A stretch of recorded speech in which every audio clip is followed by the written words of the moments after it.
Nagaya yung babae sa akin. Mga lasing na po kami noon. And po, may nangyari daw po. Ang inaano niya daw po sa akin, nabuntis ko raw po siya. Umaasa po ako na matulungan niya po na mapa-DNA po. Kasi sobrang bigat po sa akin. Sa pilitan niya po akong ginalaw noon nung kinagabihan na yun. Pero ayoko po talaga yung may mangyayari sa amin. Pero siya lang po yung todo pilit sa akin. Pero kung lalabas naman po sa resulta na hindi pala ikaw ang tatay nung bata, madam, hindi po natin mapepersa naman si Sir Adrian na magbigay ng kanyang suporta. Ha? Opo. Sir Adrian, ano ang nararamdaman mo ngayon? Positive o negative na sa'yo ang bata? Kung akin naman po, wala naman po problema eh. Kaya ko naman po sustentuhan talaga. Kung hindi naman po sa akin, okay lang. So ikaw, sir, naniniwala ka talaga na iba ang tatay nitong si alias Nene? Gusto ko lang din po talaga malaman kung akin po ba talaga. Kasi may something talaga eh.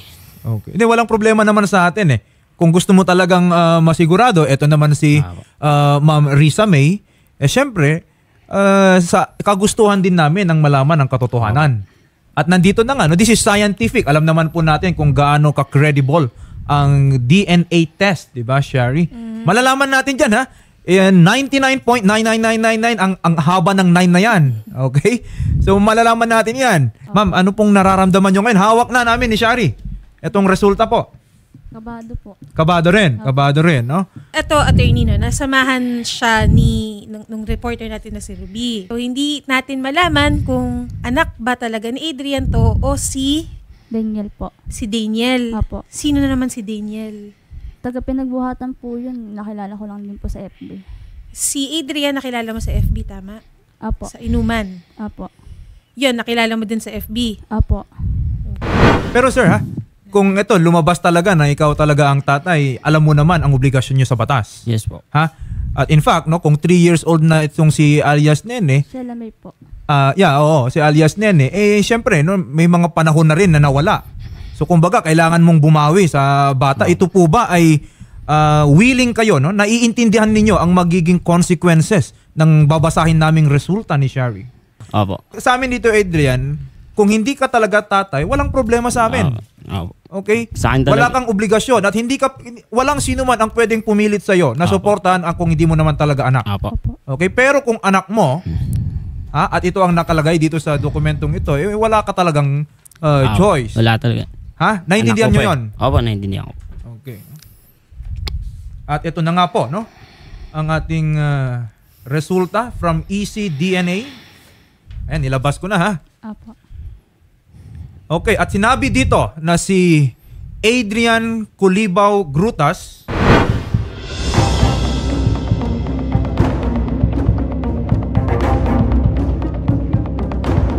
ikaw, Adrian Culibaw Grutas, ay hindi ang ama ni alias Nene. Sabi po dito sa ECDNA test report na binabasa po natin, pirmado po ng mga doktor, ng mga eksperto dito, yung probability of paternity, no? In other words, yung tsansa na si Sir Adrian ang ama ng bata, maliwanag 0%. Dami ginawa. Sana ako nag-aalap ng tatay. Kaya nga nandun na tayo. Sabi ko sa'yo, diba? Alam ko naman yun eh. Sabi ko, tutulungan naman kita eh. Alam ko sino sa yung dalawang tatay. Pero mali talaga ginawa mo sa akin. Kaya yan eh. Na-down ako sa sarili ko mga panahon na 4 na taon na akong nananahimik. Wala akong ginawa. Talaga, tapos sasabihin mo, nirape pa kita. Asan yung consequence sa akin?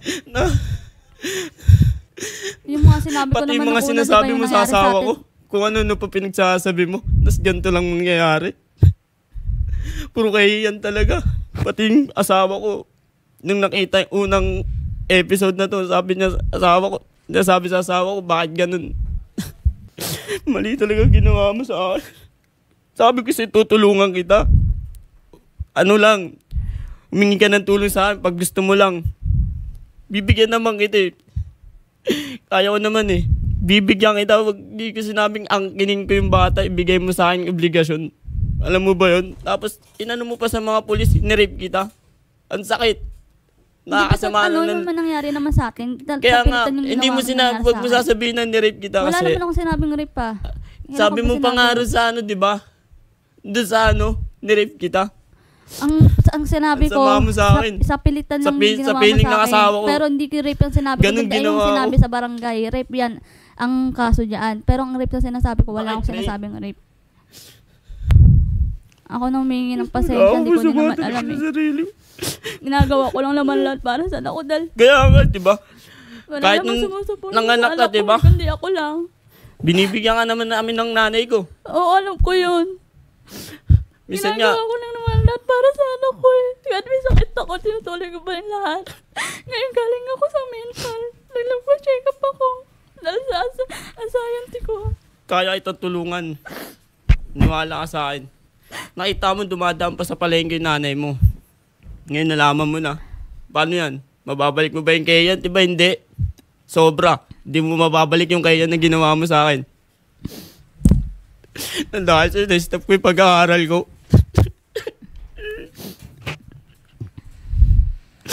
Nagubliga ako sa sarili ko.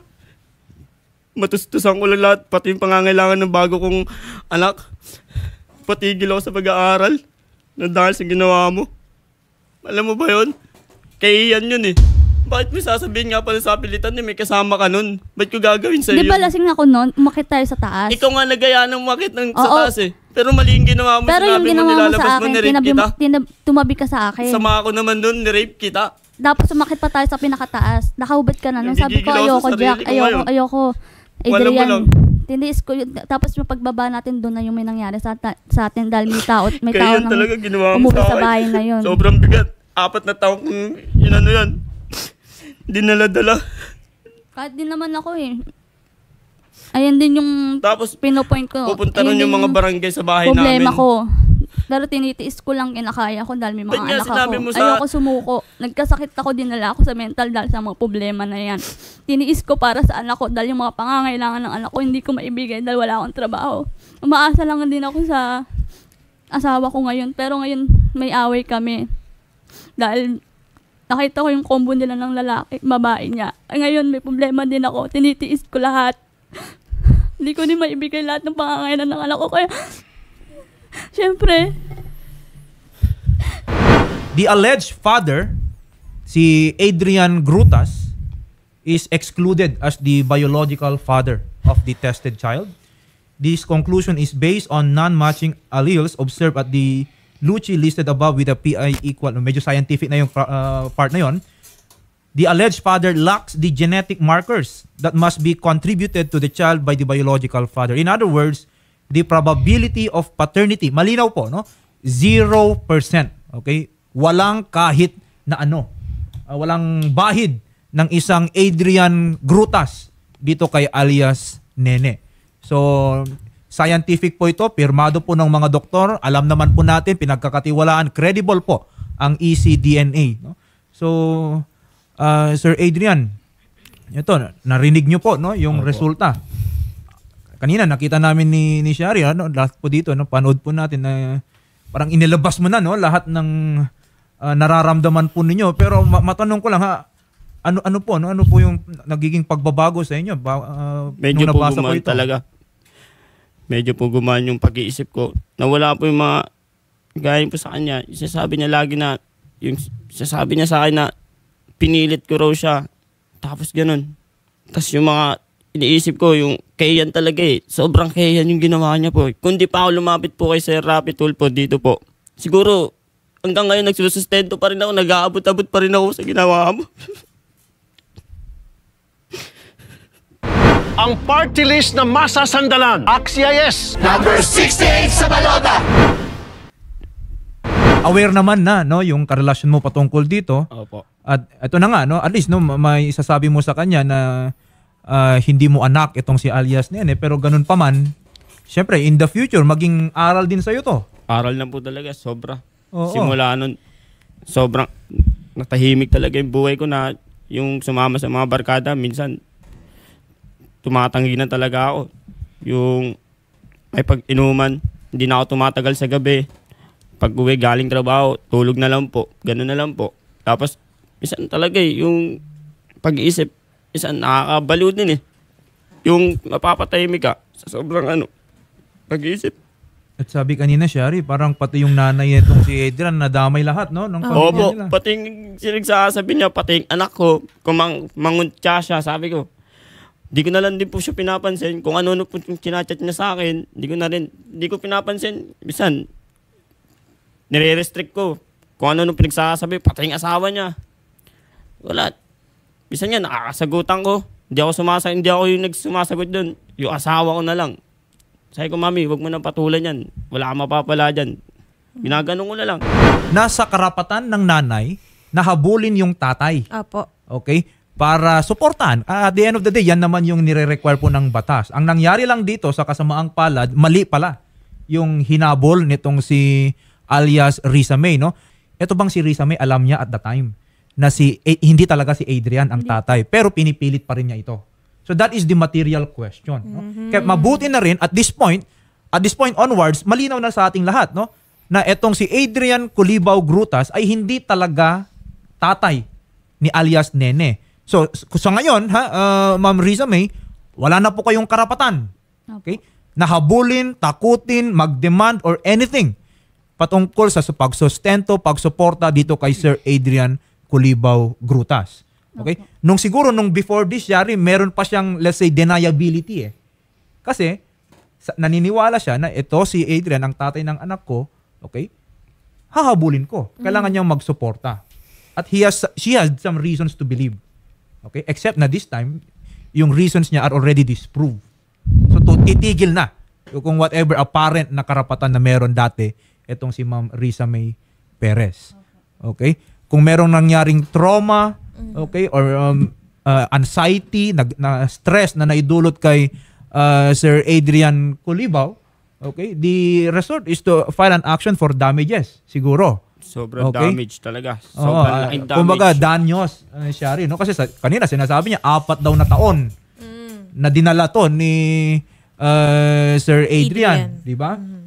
Pero then again, no, maganda rin po, no, naisipin natin na siyempre, ang nanay, maghahanap ng pansuporta talaga sa anak, no? Lalo dun sa kinikilala niya or naniniwala siya na talagang tatay, no? So I think, no, the best way forward dito, Adrian, is move on siguro, no? Kasi ito magandang makakahinga ka na ng maluwag dito. Pero there is still another question, Shari. Attorney. Kung hindi si Adrian, ang tanong is sino? Okay? Kasi ngayon, hindi natin pwedeng isabihin na si, ano pangalan nun, yung Dan or Daniel. Kasi in the first place, ang unang pinaghinalaan ni Ma'am Risa May is si Adrian. Okay? Wala namang DNA test dito kay Sir Daniel. So as of now, we have no clue kung sino po ang tunay na tatay ng ni alias Nene. Pero ma'am, no, ano pong masasabi niyo ngayon dito? Humingi ako ng sorry. Ginagawa ko lang naman lahat para sa anak ko dahil kulang din lahat eh. Gusto ko lang din naman maibigay lahat ng gusto ng anak ko. Sorry sa lahat. Hindi lang basta salitang sorry. Basta ako na humingi ng tawad sa lahat-lahat. Patawarin mo ako. Nahihirapan lang din naman kasi ako. Gusto ko lang naman may makilalang tatay yung anak ko. Sa ngayon po ba, ano na yung plano po natin? Sa akin, sir, ano ko na po sa kanya yun? Tulong ko na lang po sa kanya yun. Kasi kaya ko naman po kitain yung mga binigay ko sa kanya. Wala naman problema po sa akin. Hindi, okay lang naman. Ibabalik ko. Kahit di na. Tulong ko na sa'yo yun. Kasi nga, di ba? Yes. Pero salamat pa rin. Kahit pa paano, naano ko sa sarili ko, natuto ako sa sarili ko. Kasi ginawa mo sa akin talaga. Pero okay lang talaga. Nandito na eh. In fairness naman, Shari, no, dito kay Sir Adrian, hindi na niya babawiin Yung mga nagastos niya dun sa bata. naibigay niya. Thank you sa lahat-lahat ng binigay mo. Wala man kami, binigay mo pa rin yung best mo, yung suporta mo para sa bata kahit naman hindi sa'yo. Sana maintindihan mo din ako. Para lang din sa anak ko, ginagawa ko lang naman lahat. Ako nang humingi ng sorry, salamat sa lahat ng binigay mo. Pero kung mayroon man ako, ibabalik ko lahat. Pero kung wala, sana maintindihan mo din ako. Ayun lang. Sa mama ni Adrian at asawa ni Adrian. Pasensya na kung ganun, pinagpipilit na ko si Adrian ang tatay. Yun lang naman kasi yung nasa isip ko na nakauna sa akin, kaya di ko rin sabi. Kaya pasensya na sa lahat. Ako nang humingi ng sorry sa lahat. Patawarin niyo ako sa ng mali ko. Di lang naman para sa sarili ko para lang naman sa anak kong panganay. Awang-awa lang din ako sa anak ko dahil minsan naghahanap ng tatay. So, ang AXIS party list po sa tanggapan ni Congresswoman Jocelyn Tulfo ay tutulong din po, no? Apo. Sa anuman pong pangangailangan ni alias Nene. Thank you po. Okay. Sir Rapi, salamat po. Action agad po kayo. Thank you talaga. Kung di po ako lalapit sa inyo, di pa po talaga mapadi-DNA kasi nagtanong po ako sa Krame. Sobrang mahal ng DNA. Salamat pa rin talaga. Buti nandyan po kayo. Thank you po, Sir Rapi, sa lahat. Salamat po. Magandang hapon po, sir. Thank you Magandang po, hapon sir. po. Thank you Magandang hapon din po, ma'am, sir.